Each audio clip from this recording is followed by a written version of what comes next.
Halo pendengar, salam jumpa di Lele Mukupedia. Topik edisi hari ini adalah reksadana.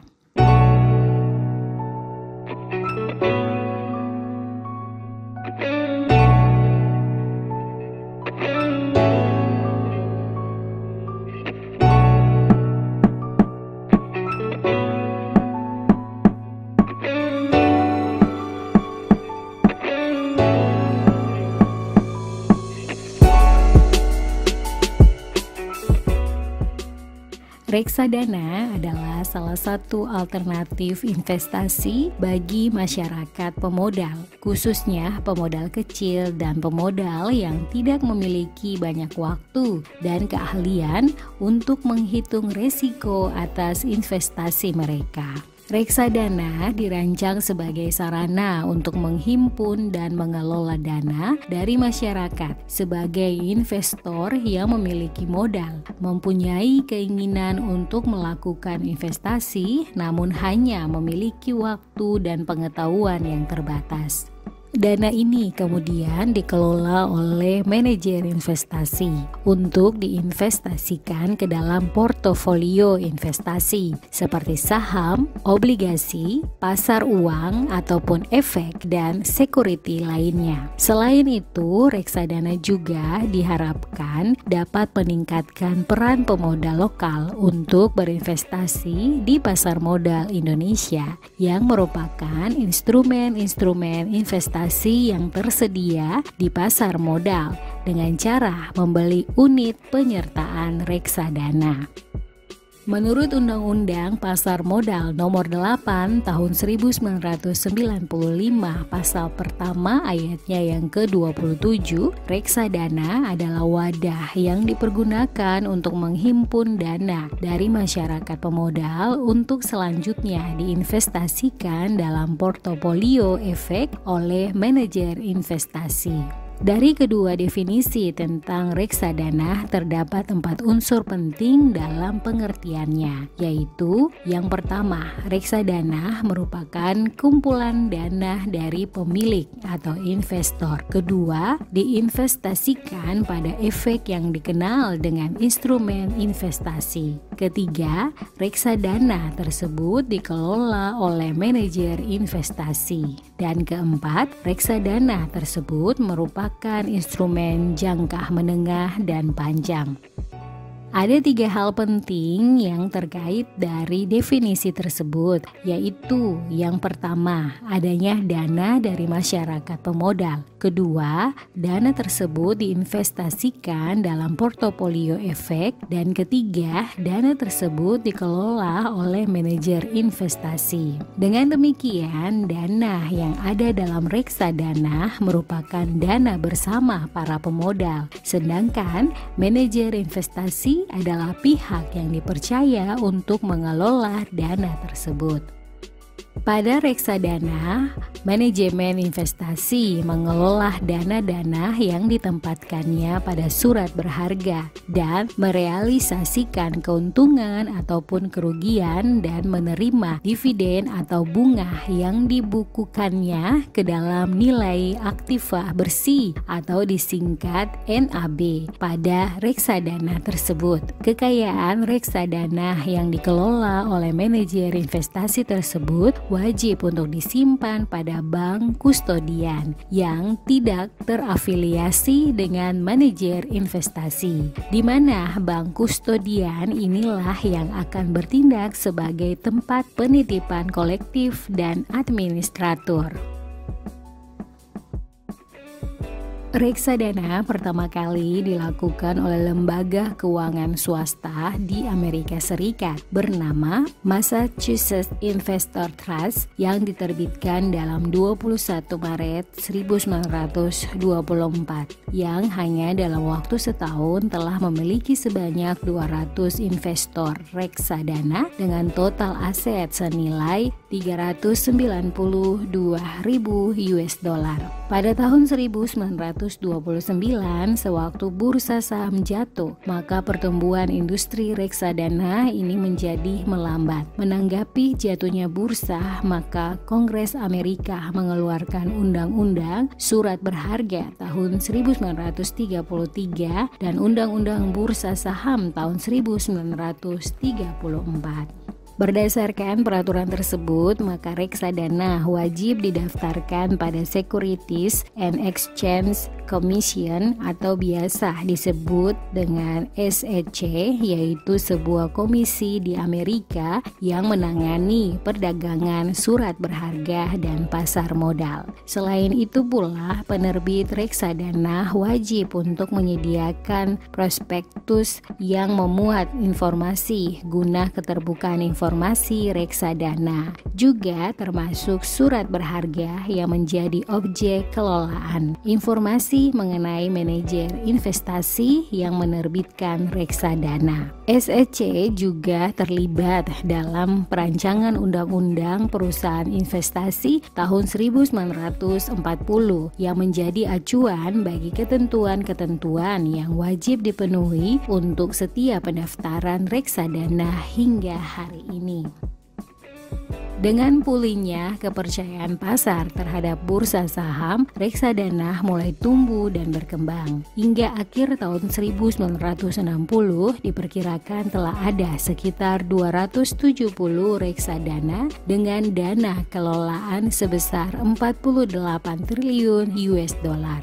Reksadana indeks pertama kali diperkenalkan pada tahun 1976 oleh John Bogle dengan nama First Index Investment Trust yang sekarang bernama Vanguard 500 Index Fund, yang merupakan reksadana dengan dana kelolaan terbesar yang mencapai 100 triliun US dollar.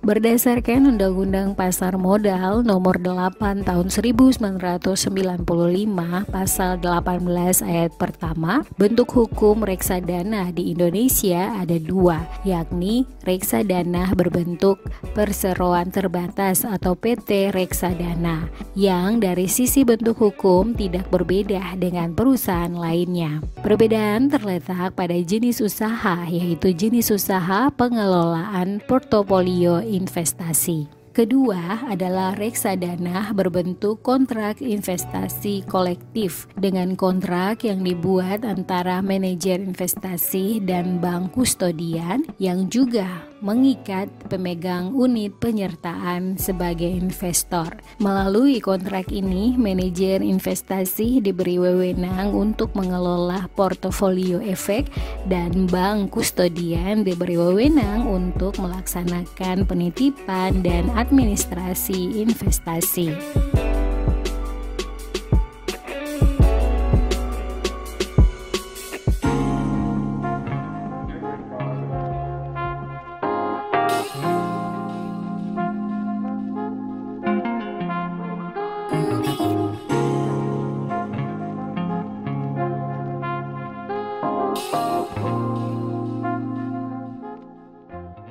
Berdasarkan karakteristiknya, maka reksadana dapat digolongkan dalam reksadana terbuka yang dapat dijual kembali kepada perusahaan manajemen investasi yang menerbitkannya tanpa melalui mekanisme perdagangan di bursa efek, serta reksadana tertutup yang tidak dapat dijual kembali kepada perusahaan manajemen investasi yang menerbitkannya. Sementara itu, berdasarkan jenis-jenisnya, reksadana terdiri dari reksadana saham, reksadana campuran, reksadana pendapatan tetap, reksadana pasar uang, dan reksadana indeks. Manfaat yang diperoleh pemodal jika melakukan investasi dalam reksadana antara lain, pemodal walaupun tidak memiliki dana yang cukup besar dapat melakukan diversifikasi investasi dalam efek sehingga dapat memperkecil kecil resiko. Sebagai contoh, seorang pemodal dengan dana terbatas dapat memiliki portofolio obligasi yang tidak mungkin dilakukan jika tidak memiliki dana besar. Dengan reksadana, maka akan terkumpul dana dalam jumlah yang besar sehingga akan memudahkan diversifikasi baik untuk instrumen di pasar modal maupun pasar uang. Artinya, investasi dilakukan pada berbagai jenis instrumen seperti deposito, saham, dan obligasi. Reksadana mempermudah pemodal untuk melakukan investasi di pasar modal. Menentukan saham-saham yang baik untuk dibeli bukanlah pekerjaan yang mudah, namun memerlukan pengetahuan dan keahlian tersendiri, di mana tidak semua pemodal memiliki pengetahuan tersebut. Dengan melakukan investasi pada reksadana, di mana dana tersebut dikelola oleh manajer investasi profesional, maka pemodal tidak perlu repot-repot untuk memantau kinerja investasinya karena hal tersebut telah dilakukan atau dialihkan kepada manajer investasi tersebut. Seperti halnya wahana investasi lainnya, di samping mendatangkan berbagai peluang keuntungan, reksadana pun mengandung berbagai peluang risiko, seperti risiko berkurangnya nilai unit penyertaan. Risiko ini dipengaruhi oleh turunnya harga dari efek, saham, obligasi, dan surat berharga lainnya yang masuk dalam portofolio reksadana. Resiko likuiditas. Resiko ini menyangkut kesulitan yang dihadapi oleh manajer investasi jika sebagian besar pemegang unit melakukan penjualan kembali atau redemption atas unit-unit yang dipegangnya. Manajer investasi kesulitan dalam menyediakan uang tunai atas redemption tersebut. Risiko wan prestasi. Risiko ini merupakan risiko terburuk, di mana risiko ini dapat timbul ketika perusahaan asuransi yang mengasuransikan kekayaan reksadana tidak segera membayar ganti rugi atau membayar lebih rendah dari nilai pertanggungan saat terjadi hal-hal yang tidak diinginkan, seperti wan prestasi dari pihak-pihak yang terkait dengan reksadana, pialang, bank kustodian, agen pembayaran, atau bencana alam yang dapat menyebabkan penurunan nilai aktiva bersih dari reksadana. Sementara dilihat dari portofolio investasinya, reksadana dapat dibedakan menjadi reksadana pasar uang atau money market fund. Reksadana jenis ini hanya memerlukan investasi pada efek bersifat utang dengan jatuh tempo kurang dari 1 tahun. Tujuannya adalah untuk menjaga likuiditas dan pemeliharaan modal. Reksadana pendapatan tetap atau fixed income fund. Reksadana jenis ini melakukan investasi sekurang-kurangnya 80% dari aktivanya dalam bentuk efek bersifat utang. Reksadana ini memiliki risiko yang relatif lebih besar dari reksadana pasar uang. Tujuannya adalah untuk menghasilkan tingkat pengembalian yang stabil. Reksadana saham atau equity fund. Reksadana yang melakukan investasi sekurang-kurangnya 80% dari aktivanya dalam bentuk efek bersifat ekuitas. Karena investasinya dilakukan pada saham, maka risikonya lebih tinggi dari 2 jenis reksadana sebelumnya, namun menghasilkan tingkat pengembalian yang tinggi. Reksadana campuran. Reksadana jenis ini melakukan investasi dalam efek bersifat ekuitas dan efek bersifat utang.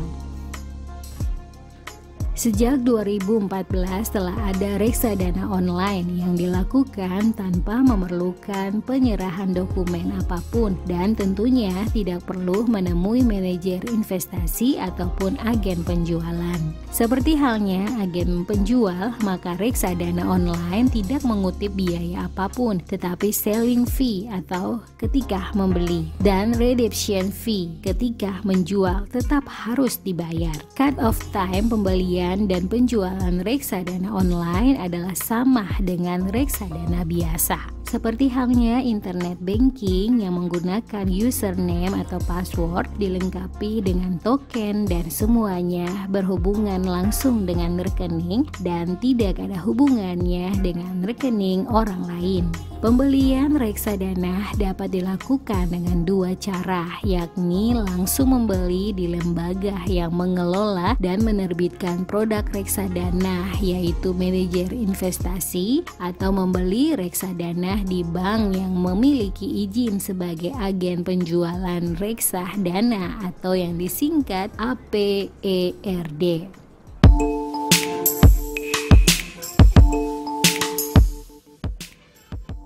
Cara untuk berinvestasi reksadana: pertama, melakukan transaksi pada hari bursa dengan mengisi formulir dengan tanda tangan asli, menyiapkan dan mengumpulkan persyaratan fotokopi dokumen yang telah ditentukan, serta menyiapkan dana yang akan digunakan untuk investasi. Persyaratan dokumen yang harus dimiliki untuk mendaftar adalah KTP dan NPWP untuk orang pribadi. Sementara bagi institusi wajib mencantumkan anggaran dasar, perubahan, dan beberapa persyaratan dokumen lainnya. Semua dokumen tersebut merupakan hal yang diwajibkan oleh OJK. Selanjutnya, semua dokumen-dokumen tersebut diserahkan kepada manajer investasi baik secara langsung maupun melalui agen penjualan. Selanjutnya, menyetor dana rekening penampungan sesuai dengan produk reksadana yang dipilih. Langkah kedua, setelah melakukan penyetoran, transaksi akan diproses berdasarkan nilai aktifah bersih yang menggambarkan total kekayaan reksadana setiap harinya. NAB dipengaruhi oleh kekuatan permintaan dan penawaran oleh para investor. Harga reksadana akan dipublikasikan pada media surat kabar atau online. Biasanya dalam sehari akan dipublikasikan sekali. Langkah ketiga adalah perhatikan batas waktu atau cut off time untuk penerimaan transaksi setiap harinya. Umumnya batas waktu ini antara pukul 12.00 sampai 13.00 waktu Indonesia Barat. Jika Anda membeli reksadana dilakukan sebelum batas waktu, maka Anda akan memperoleh harga NAB pada tanggal transaksi. Sementara jika Anda membeli reksadana dilakukan setelah batas waktu, maka harga NAB akan mengikuti hari bursa selanjutnya dari tanggal pembelian reksadana. Langkah keempat adalah mendapatkan surat konfirmasi transaksi pembelian reksadana. Surat konfirmasi transaksi pembelian reksadana yang diterbitkan oleh bank kustodian akan dikeluarkan bersama juga dengan laporan perkembangan dana investasi di setiap bulannya. Laporan tersebut harus simpan sebagai bukti kepemilikan reksadana. Jika tidak menerimanya, mintalah kepada bank penjual atau manajer investasi.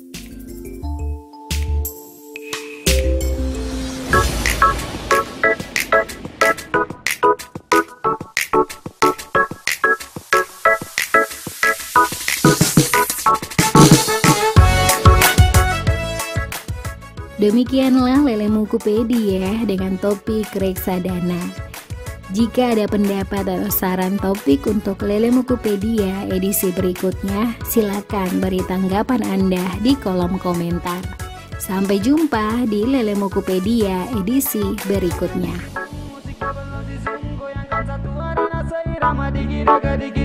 Mana yang gadis merapat